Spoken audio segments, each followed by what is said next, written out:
bienvenue dans cette rétro-régionale sur NRTV. Dans l'actu, cette semaine, Andrea Braslopo est revenue sur la grève des femmes du 14 juin avec Danielle Axelroux, qui est la fondatrice du Stam des femmes à Nyon. On a célébré ensuite le terroir local à Gland avec la fête du terroir organisée par le journal La Côte. Et enfin, on fait le bilan des comptes de rôle avec le syndic Denis Jacquet. Je vous souhaite une très belle émission à tous.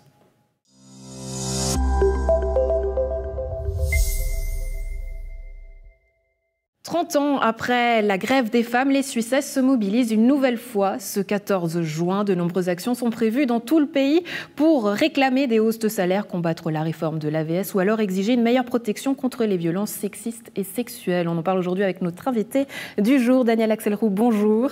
Merci beaucoup d'être avec nous. Vous êtes une femme engagée à Nyon. Vous avez créé le Stam des femmes à Nyon. On en parlera d'ici quelques instants. Mais cette journée du 14 juin, qu'est-ce qu'elle représente pour vous ? Bon, c'est un moment fort.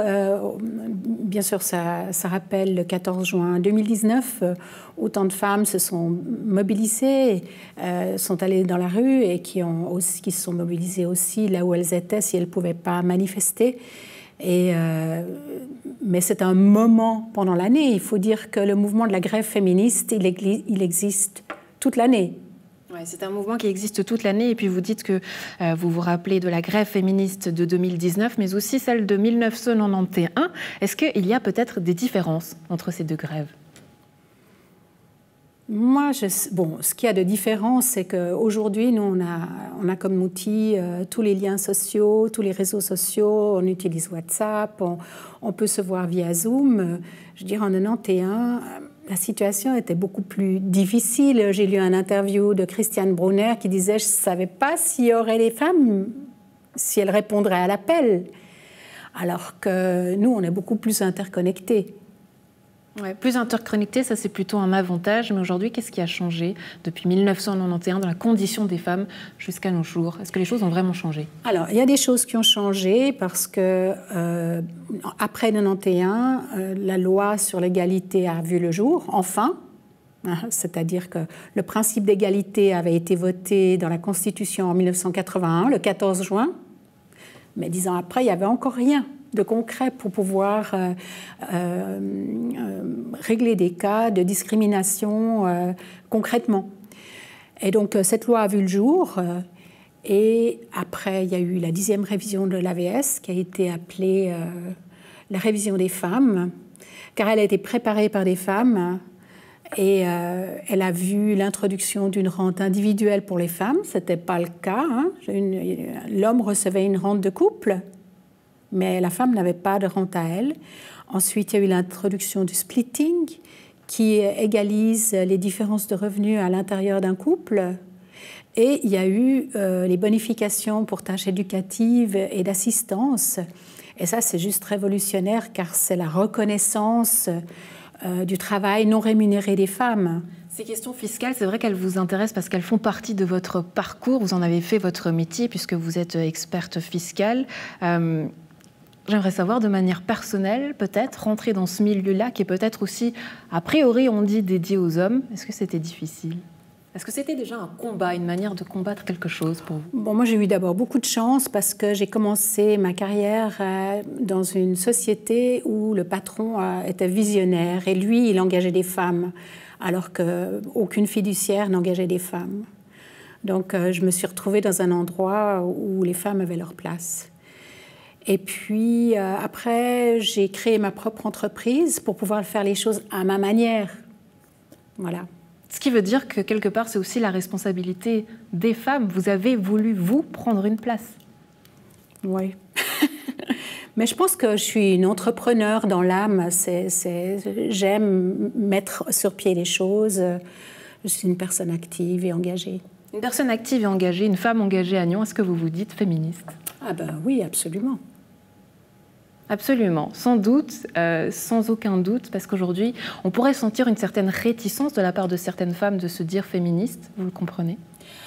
Oui, effectivement, mais quand on regarde comme les choses avancent lentement en Suisse, à quel point les femmes sont encore discriminées, c'est juste ahurissant.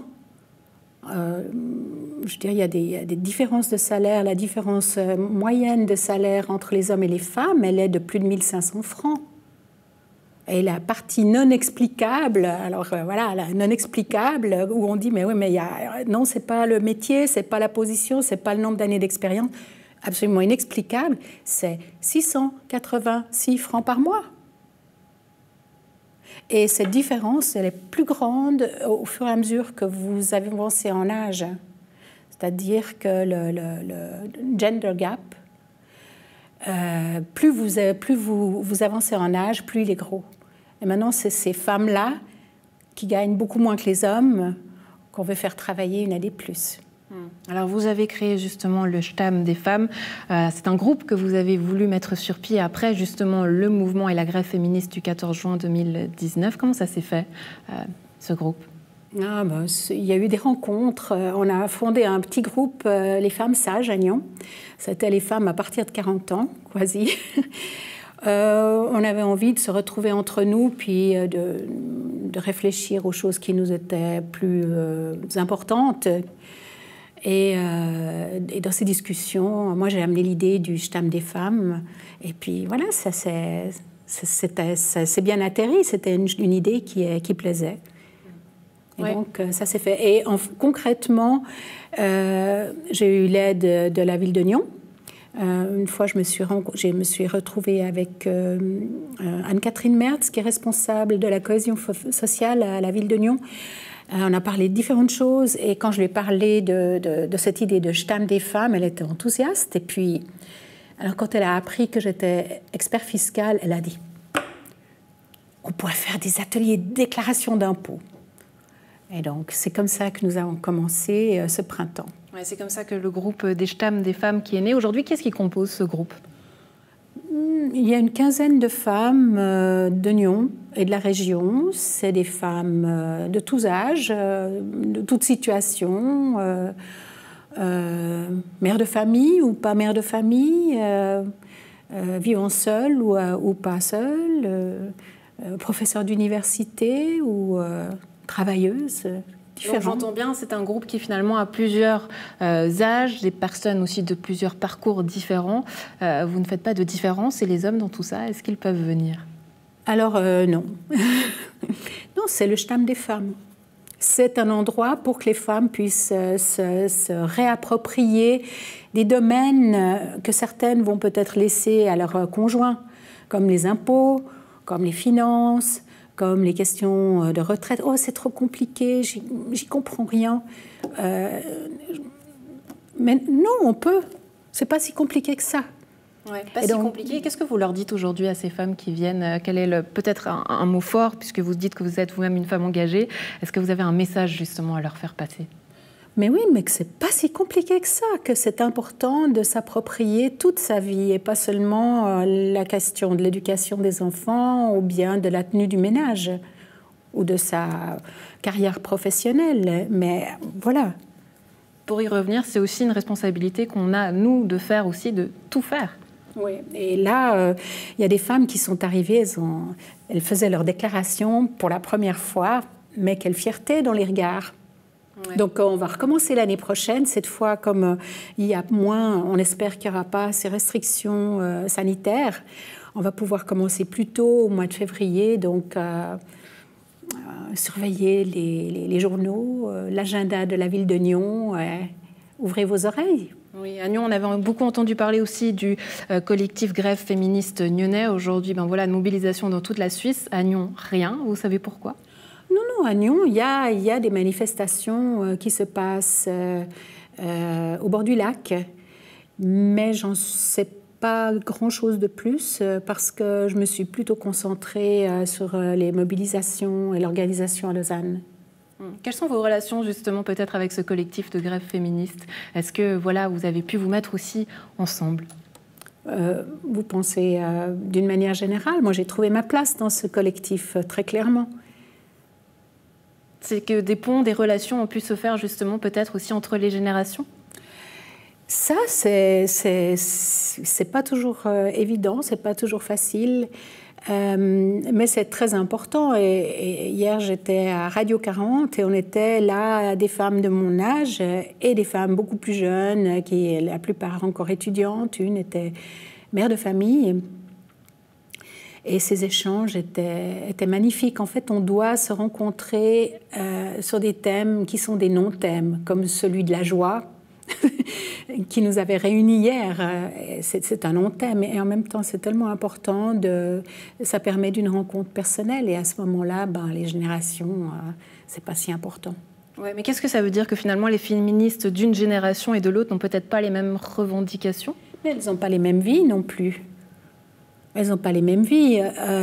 Par exemple, les personnes d'un certain âge, moi j'ai ma vie professionnelle derrière moi, donc j'ai pas les mêmes problèmes que les jeunes qui sont à l'université, qui sont victimes de harcèlement et de violences. Pour elles, c'est des thèmes qui sont beaucoup plus présents et beaucoup plus brûlants que pour moi. Oui. Danielle Axelrod, aujourd'hui, votre journée du 14 juin, à quoi est-ce qu'elle va ressembler ? Donc là, je vais reprendre le train pour Lausanne et je vais me retrouver avec mes copines du GT Retraite à la place du 14 juin. Et là, on va s'amuser, il y aura de la musique, on va aussi distribuer du matériel pour expliquer la réforme AVS 21. Qui a donc maintenant été décidé par les deux conseils, les deux chambres. Donc c'est clair qu'au niveau de notre Parlement, l'élévation de l'âge de la retraite des femmes est chose faite. Il y a encore des détails à régler, mais ça c'est un point qui ne va pas changer, si ce n'est qu'un référendum risque bien d'être lancé. Et voilà. Ça fait déjà longtemps que les femmes refusent l'élévation de l'âge de la retraite, tant que les inégalités sont aussi crasses. Ouais, un référendum pourrait être lancé, dont vous serez peut-être aussi à l'initiative, c'est ce que vous sous-entendez ? Alors moi, je n'en prendrai pas l'initiative, mais c'est sûr que j'y participerai de manière active. Ouais, donc ça, c'est pour aujourd'hui, pour le 14 juin. Et puis, si on veut venir justement à ce Stam des femmes nyonnais, comment est-ce qu'on fait, Danielle Axelrod ? Alors, il y a une adresse mail, donc stam.femme.nyon@gmail.com. Alors, on peut envoyer un mail pour demander, mais là, il n'y a pas d'activité prévue pour l'instant. Et sinon, on va toujours inscrire nos manifestations à l'agenda de la ville de Nyon, puisque c'est elle qui nous permet d'utiliser ces locaux, c'est elle qui nous prépare les flyers. Enfin, on est très épaulés. C'est très agréable. Très bien, donc tout ça à suivre aussi sur le site de la ville de Nyon. Danielle Axelrod, merci beaucoup d'avoir été avec nous. Une très belle journée à vous. Merci.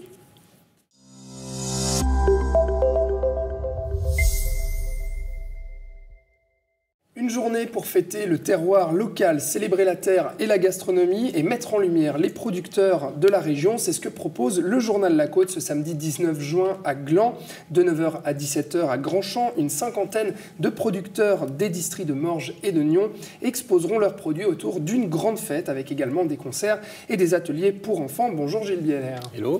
Gilles, vous êtes rédacteur en chef adjoint de La Côte et vous pilotez ce programme festif avec Isabelle Monet. Bonjour. Bonjour. Vous êtes donc municipal à Gland, en charge de la culture, du logement et des affaires sociales. On va parler également avec vous après du programme Été en ville à Gland qui se dévoile petit à petit en ce moment. Mais commençons donc par cette fête du terroir du 19 juin. Gilles, pourquoi cette idée ?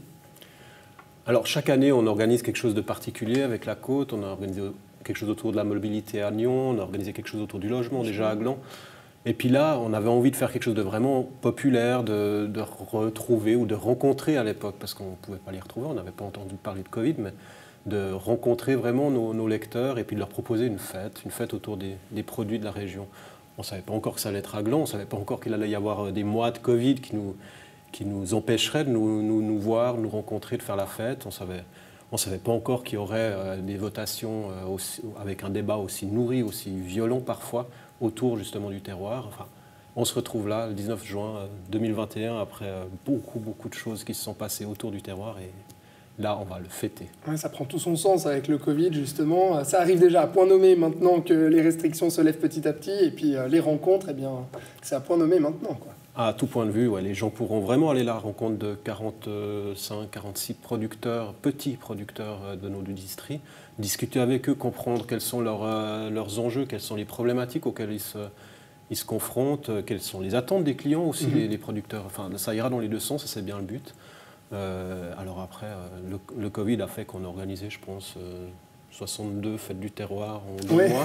Ça a dû changer le programme, ouais. Avec ou sans musique, avec ou sans dégustation, avec ou sans nourriture sur place, avec ou sans fête. Enfin, on a su il y a 2 semaines vraiment ce qu'on allait pouvoir faire. Et alors là, il y aura de la fête, il y aura de la musique, il y aura des dégustations, il y aura tout ça. Donc à Gland, Isabelle, vous avez accepté du coup la proposition du journal La Côte pour proposer cette fête ici à Gland. C'était naturel pour vous, pour fêter ce terroir? Complètement. C'est aussi une façon de marquer encore un petit peu plus déjà ce qui se passe chaque semaine à Gland au niveau du marché. Mais là, c'était de le faire à beaucoup plus grande échelle. Et puis d'avoir La Côte qui porte ce projet, c'était extrêmement intéressant. Et puis au départ, on a plutôt été appelé pour la partie culturelle. Là aussi, on se posait beaucoup de questions. Et puis on voit qu'en même temps, l'été en ville démarre. Donc on commence déjà avec quelques concerts. Et puis samedi, il y aura Lyoz, il y aura les Postiches. Donc on n'attend plus que le soleil. Et puis je me réjouis vraiment de cette fête et puis de l'impact. Tous les projets où il y a un partage, les projets qui sont portés avec différentes personnes, c'est des projets riches. Et pour moi, ça avait énormément d'importance. C'est une déclaration d'amour, je l'ai dit en introduction, au terroir local. Qu'est-ce que c'est pour vous, Isabelle? Qu'est-ce qui fait l'âme en fait, du terroir local ici sur la côte? Je pense que c'est beaucoup des rencontres. Je vais peut-être faire un parallèle avec le vin. Lorsque vous allez chez un vigneron, que vous dégustez son vin, qu'il vous parle de son vin, il y a une histoire qui commence.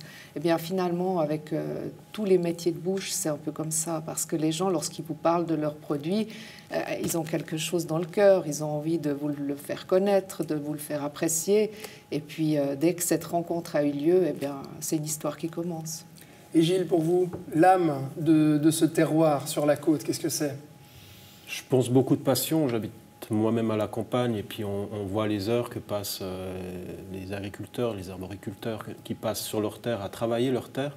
La diversité aussi, on pourra le voir samedi, c'est une diversité hallucinante de produits qu'on pourra découvrir. Ça va du bouillon au tofu, des légumes évidemment, au bœuf, bref, une diversité hallucinante. Je pense qu'à part les produits de nettoyage, si vous avez vos courses à faire samedi, ce week-end, vous n'aurez rien besoin d'acheter en grande surface, vous aurez absolument tout à la fête du terroir. Ouais. Donc beaucoup avec la bonne humeur en plus. Effectivement, beaucoup de choses à déguster. C'était important de reconnecter aussi peut-être, les villes et les campagnes. Il y a cette idée-là aussi dans cette fête du terroir, en tout cas les producteurs et les consommateurs. Dans les prémices, ouais. Clairement, il y avait cette idée-là, et puis encore plus depuis ces dernières semaines. C'est quand même hallucinant ce qui s'est passé au niveau des débats, le niveau des débats, les attaques des uns envers les autres. Une incompréhension, une incapacité aussi à se parler. Et là, vraiment, on met de la campagne au cœur d'une ville, qui est quand même une des plus grandes du canton et évidemment une des plus grandes de la région. Donc oui, il y a clairement aussi ce fait de créer du lien. C'est l'essence même d'un média local comme le nôtre. Ça veut dire, et surtout la côte, où on va des crêtes du Jura au bord du lac, où les problématiques sont tellement différentes qu'on se trouve à Bière ou à Tannay. Et notre rôle, c'est de jouer, de bâtir des ponts, de construire des liens entre les gens. Et cette fête du terroir, le terroir en soi, est un bon moyen. Isabelle, Gilles fait référence bien entendu aux dernières votations fédérales, notamment sur les pesticides et autres, qui justement ont créé, on a le sentiment, un clivage, et notamment je parlais ville et campagne, c'est pas pour rien, on a senti ce clivage-là dans les urnes. Vous, justement, en tant que municipal, c'est aussi quelque chose que vous avez senti, ce clivage, et peut-être une fête du terroir permet aussi peut-être de reconnecter les gens entre eux, d'avoir une meilleure compréhension de l'agriculture? Ce que j'ai compris, c'était beaucoup les paysans qui ont juste dit « mais laissez-nous travailler, on est des professionnels, on sait ce qu'on fait ». Ce besoin de prouver que ce sont des personnes qui connaissent leur métier, j'ai trouvé ça quand même assez dur finalement. Après, je comprends qu'il y ait des problématiques, mais je pense qu'on doit d'abord faire confiance aux gens. Et puis, on verra samedi ce qu'ils proposent comme produits, que ce soit des paysans, des boulangers, des bouchers. Il y a vraiment tout un travail là derrière. Ils ont eu ce besoin, en fait, vraiment de prouver ce qu'ils faisaient. Voilà, cette confiance qui avait besoin d'être rediscutée. Donc du coup, le rendez-vous, il est noté, c'est pour le samedi 19 juin, c'est donc de 9h à 17h à Grandchamp. On va déguster plein de choses, on va boire plein de choses, et puis on va écouter de la musique aussi, on va faire la fête ensemble. C'est ça l'âme de cette fête. Gilles, et puis j'invite aussi ceux qui nous regardent à aller lire également les dossiers que vous avez consacrés justement au terroir local, puisque tout ça s'inscrit, cette fête s'inscrit aussi dans une démarche journalistique également, donc c'était à noter. Vous vouliez rajouter quelque chose? Non, juste, ça fait effectivement 4 semaines qu'on arpente notre région à la rencontre de ceux qui façonnent la terre. On a des enquêtes, des décryptages, des portraits, des très beaux portraits qui ont été faits. Ça dure jusqu'à samedi. Samedi, c'est le point d'orgue d'une grande opération éditoriale qu'on a menée, effectivement. Isabelle, parlons ensemble également de l'été en ville à Gland. Donc ça aura lieu du 10 juin au 11 septembre dans 6 lieux de la ville, à La Falaise, à Grandchamp, au VVF, à Equenote, à la Place Blanche et à la Pépinière, allez pour toutes les cités. Donc des activités gratuites qui sont proposées par la ville pour tous. Quelle est la démarche derrière cet été en ville ? Alors tout d'abord, c'est amener la culture dans les différents quartiers, c'est aller à la rencontre des gens, c'est amener des façons de vivre la culture un peu différemment. On sait que le monde culturel a énormément souffert et souffre encore en ce moment. Et puis là, c'était vraiment tout un travail aussi pour trouver des nouvelles compagnies, trouver aussi différentes personnes qui pouvaient amener cette culture. Et on va justement s'appuyer sur des gens qui ont par exemple gagné des bourses d'aide à la création, qui vont animer des ateliers. Ça pourrait être des ateliers d'aquarelle. Il y a des petits concerts qui vont avoir lieu dans ces places. Il y aura de la culture, il y aura du sport, il y aura des rendez-vous avec la jeunesse. Donc c'est vraiment du cinéma open air qui en fait partie. Et puis il y aura tout de même les 6 semaines à la Falaise, où ça c'est en fait la poursuite depuis 3 ans de l'été à la Falaise. On avait envie d'agrandir la manifestation. Et puis encore une fois, ce qui est intéressant, c'est de mettre les différents services autour de la table et puis que chacun travaille main dans la main pour proposer des événements. Et de mettre en valeur différents lieux aussi de la ville, il me semble. Il y a cette volonté justement, parce que cet été en ville s'élargit dans différents lieux par rapport aux années précédentes. Gilles, vous avez déjà regardé un petit peu ce programme, il y a quelque chose qui vous tente, il y a un lieu en particulier à Gland qui vous séduit plus qu'un autre pour faire la fête? Moi, j'aime beaucoup la Falaise. J'ai organisé les premières fêtes de la musique à Gland, à la Falaise, justement. Donc, je trouve que c'est vraiment un lieu qui se prête particulièrement à ce genre d'activité au bord du lac. Alors, je trouve qu'il se prête mieux à ce genre d'activité qu'à la baignade, mais on fait ce qu'on peut avec les plages qu'on a, mais c'est un lieu vraiment super cool pour ce genre de choses. Donc plein d'activités culturelles pour sortir, pour se rencontrer à nouveau maintenant que la situation pandémique le permet davantage pour cet été. Pour voir le programme, Isabelle, où est-ce qu'on va? Alors, culture.gland.ch. Vous avez tout le programme, il y a différents événements, il faut s'inscrire parce que voilà, on est encore tributaire des contraintes.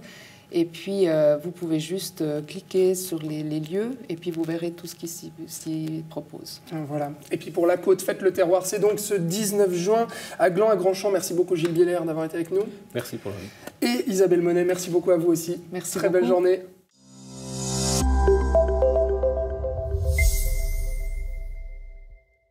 Surprise pour les comptes 2020 à Rolle, la ville a clôturé l'exercice avec un bénéfice de plus de 4 millions au lieu de la perte de 8 millions prévue au budget. On en parle avec le syndic de la ville de Rolle. Denis Jacquat, bonjour. Bonjour. Merci beaucoup d'être avec nous. Alors cette situation, selon vous, bonne ou mauvaise nouvelle? Alors pour l'année 2020, c'est une bonne nouvelle quand même. On ne va pas non plus cracher sur les millions qui nous arrivent dessus.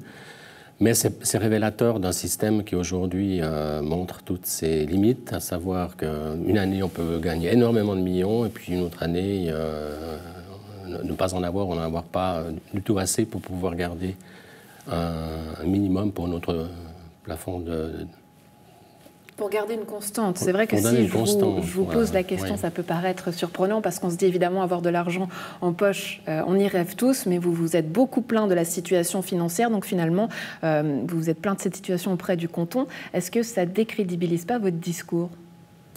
Momentanément, oui. Mais l'avenir nous dira que ça ne décrédibilise rien du tout. C'est vrai que voilà, c'est un concours de circonstances qui fait qu'au fond, en se plaignant, d'un coup, les millions arrivent. Mais quand on connaît la situation, quand on connaît, disons, les circonstances, on se rend bien compte que c'est un cas unique, peut-être qui ne se reproduira probablement jamais, mais il ne faut jamais dire jamais, mais en tous les cas qui n'apporte pas grand-chose dans la pérennité, en tous les cas. Puisqu'il faut gagner quand même 80 millions pour garder 400 millions. Et on ne gagne pas 80 millions toutes les années. Autrement, on ne gagne rien. Ouais. C'est ça la constance. Ces bonnes surprises arrivent dans la région. On peut citer par exemple Gland, qui fait aussi des très bons résultats, des bons chiffres. On a l'impression que dans la région, on peine toujours à faire un budget optimiste et que finalement, dans les comptes, ça s'avère bon. Oui, alors il y a des raisons différentes. Gland est en développement démographique, comme Lyon. Donc c'est des communes qui ont la possibilité quand même d'engranger au niveau des personnes physiques des revenus supplémentaires. Ce que Rolle n'a pas, puisqu'on a un développement extrêmement lent, qui est une stabilité au fond des impôts des personnes physiques. Par contre, évidemment, les personnes morales, on sait que ça peut aller très bien comme aller très mal. Et donc, ce n'est pas une garantie à long terme. Donc, quelque part, on sait que notre marge d'autofinancement était négative toutes ces dernières années, malgré qu'on avait quand même quelques millions d'entreprises installées sur notre territoire. Là, c'est une année exceptionnelle pour des circonstances exceptionnelles. On était prévenus d'ailleurs. Au fond, le budget aurait pu être, comment dire, on aurait pu mettre dans le budget ces millions qui arrivaient. Mais comme on a toujours été très prudent à savoir... Mais qu'est-ce que ça veut dire, que c'était une stratégie politique en vue de ce combat envers la facture sociale et le canton ? Non, il n'y avait rien à cacher parce qu'on n'a même pas besoin de cacher quoi que ce soit. Les phénomènes, ça arrive tout seul. Donc, au fond, on n'a pas besoin de monter des scénarios pour essayer de faire valoir telle ou telle... situation. Non, je crois que là, on a vraiment affaire à une situation exceptionnelle qui, évidemment, tombe mal par rapport au discours qu'on peut avoir, par rapport à la facture sociale, par rapport aux difficultés qu'on rencontre avec notre marge d'autofinancement. Mais je vous l'assure, l'année qui va venir sera tout à fait différente et les années suivantes très probablement. Oui, on y reviendra d'ici quelques instants au futur et peut-être aussi sur cette facture sociale, si le temps nous le permet. Mais pour revenir justement à cette situation que vous dites exceptionnelle, comment on explique finalement cette rentrée d'argent ? Alors elle s'explique parce qu'évidemment il y a eu certaines pénalités par rapport à des entreprises qui ont changé leur siège principal. Il y a eu évidemment des départs aussi, quelques départs qui évidemment, ou des chiffres d'affaires qui ont été, des rapatriements de capitaux notamment, qui ont fait que tout ça, c'est une pénalité. Il y a quand même au fond maintenant la RFFA qui fait quand même un peu ses effets, qui nous a quand même amené 10 millions dans ce cadre-là. Mais c'est un coût unique. Parce qu'il ne se reproduira pas, puisqu'au fond, c'est un phénomène... Mais est-ce qu'on peut vraiment être sûr que ça ne se reproduira pas ? J'entends par là, et vous allez m'expliquer, c'est vrai que Rolle fait partie de ces villes qui ont leur entreprise, qui font aussi la caractéristique de leur ville. Donc c'est vrai qu'on peut s'imaginer à ce que ça se reproduise. Alors, bon, on voit qu'il y a une évolution. On voit maintenant avec la proposition de Biden qu'évidemment, il va y avoir une redistribution des cartes en termes de fiscalité des entreprises en Europe et dans le monde même. Donc, chaque fois qu'au fond, une décision... Personnellement, quand j'ai repris les finances relloises, je n'aurais jamais imaginé que la politique américaine influencerait les finances relloises. Alors, évidemment, quand vous avez des entreprises qui sont concernées sur son propre territoire, il faut s'y attendre. Il faudrait peut-être le rencontrer la semaine prochaine et profiter de l'occasion. Si j'avais l'occasion, je lui expliquerai ce que nous avons vécu à Rolle. À part ça, bon, il faut évidemment reconnaître qu'on est quand même gagnant, mais c'est surtout le canton qui est gagnant. On a hérité. Mais le reproche du coup qu'on pourrait vous faire, c'est que vous voulez l'argent du beurre et le beurre et tutti quanti, la crémière. Alors, écoutez, quand on regarde les comptes, on se rend compte qu'on demande juste de vivre, de survivre. Parce que le système péréquatif aujourd'hui fait qu'au fond, c'est pas très important. Il faut gagner énormément de millions pour pouvoir en garder. C'est-à-dire qu'avoir un bénéfice de 4 millions, c'est pas assez pour survivre à Rolle? Non, parce qu'on a un déficit structurel aussi, il faut bien l'admettre, mais On a aussi des investissements. On parle toujours de ces communes de la côte qui évidemment ont des gros revenus, mais ils ont aussi beaucoup d'obligations. On a une population qui grandit, il y a des infrastructures à faire suivre. On a des exigences aussi des citoyens qui sont peut-être plus importantes que dans d'autres régions du canton. Donc on doit répondre aussi à ces besoins. Donc la fiscalité, c'est une chose, mais les besoins des citoyens, c'en est une autre. Et puis aujourd'hui, on a peine à répondre à ces besoins parce que les finances sont limites, quoi. Denis Jacquet, vous quittez vos fonctions fin juin. Ensuite, Monique Chola-Pounial reprendra ce rôle de syndic. Elle reprendra les finances aussi.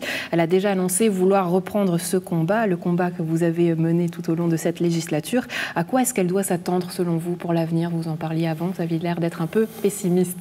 Écoutez, quand on était en période électorale, j'étais un des seuls à dire qu'il va falloir quand même réaménager la fiscalité reuloise en termes de points d'impôt.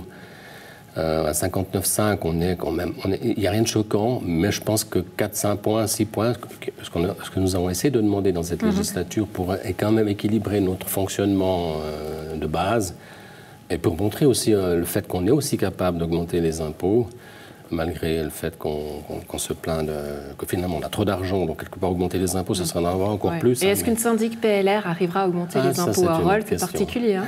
C'est une autre question, mais c'est une question de survie à un moment donné. Parce que le système péréquatif, il ne va pas être revu avant plusieurs années, donc on ne va pas corriger ces effets de bord dont nous sommes victimes aujourd'hui. Donc on va continuer à vivre avec un impact financier, une clé de répartition qui continuera à pénaliser Rolle. Il faudrait 14, 15 points, 16 points d'impôt pour pouvoir équilibrer. Donc on va quand même pas... On voit même qu'on augmentait de 5, 6 points, on ne sera encore pas à l'équilibre. Donc demander 14, 15, 16 à sa commune, là, ça devient quelque chose de très, très dur. Ouais. Pour boucler cette interview et revenir à SQS Commune, à la facture sociale, le comité a déposé la signature à l'administration communale mercredi. Selon vous, quelle sera la suite de cette aventure, Denis Jacquet? Alors, on peut s'attendre évidemment à un contre-projet du Conseil d'État, enfin du Grand Conseil. On peut s'attendre à ce que les choses traînent, puisqu'évidemment, nous allons entrer dans une période d'élection cantonale. Donc, au fond, personne ne va se lancer dans un sujet quand même un peu compliqué, sans sachant pas s'ils seront réélus ou si ça peut devenir un sujet politique d'électorat. Donc, je crois que malheureusement, ça ne va pas changer grand-chose en termes rapidement, mais que ça va encore prendre du temps. Néanmoins, on a vu quand même un basculement pour certains qui doutaient aussi déjà de la possibilité d'obtenir ce succès, mais aussi suite évidemment aux autorités cantonales qui ont finalement n'appliquent pas tellement très bien ou très à fond le contrat avec ce qui a été fait avec l'Union des communes vaudoises. On sent qu'il y a une lassitude et surtout une meilleure compréhension de la situation par rapport à des communes qui aujourd'hui n'auraient jamais adhéré à ce principe. Une lassitude qu'on a aussi sentie chez vous, Denis Jacquet, c'est vrai qu'on doit l'avouer. Est-ce qu'aujourd'hui, ce combat-là, il est terminé aussi pour vous? Non, il n'est pas terminé. Je reviens un citoyen normal, entre guillemets. J'ai créé un mouvement pour des communes fortes qui est essentiellement axé sur un site Internet, mais je reviendrai sur ce sujet en permanence parce que pour moi, c'est un combat que j'ai entamé, mais que j'aimerais voir aboutir un jour en dehors de la politique, s'il le faut. D'accord. En dehors de la politique, eh bien, ça sera fini fin juin. Pour vous, Denis Jacquet, et la suite, comment est-ce qu'elle s'annonce de manière personnelle? Eh bien, elle s'annonce de manière, plus solitaire, avec moins de contacts, puisque j'ai le projet de balader en Suisse, en tout cas cet été, d'aller et redécouvre ton pays. C'est un peu ça mon credo pour ces prochains mois. Et puis de faire un peu l'analyse J'aurais envie d'écrire un livre sur la politique vaudoise, ce qu'elle représente, comment elle fonctionne, avec des anecdotes. Et puis voilà, le fait peut-être de sortir un peu de mon environnement rollois me permettra de mieux analyser objectivement ces 17 années. Peut-être avoir moins cette langue de bois politique dont on a l'habitude et puis pouvoir écrire librement, c'est ça? C'est vrai que pour moi, la politique vaudoise est un peu trop consensuelle. J'ai besoin de combats. Parce que je trouve qu'il y a des tas de combats, il y a l'environnement, il y a beaucoup de combats, mais cette question d'autonomie des communes, c'est quelque chose que j'ai découvert en entrant en syndicature, particulièrement. Denis Jacquet, syndic de la ville de Rolle, je me réjouis de lire ce livre. Bonne suite à vous, à très bientôt. C'est une promesse maintenant, on va tenir. Merci.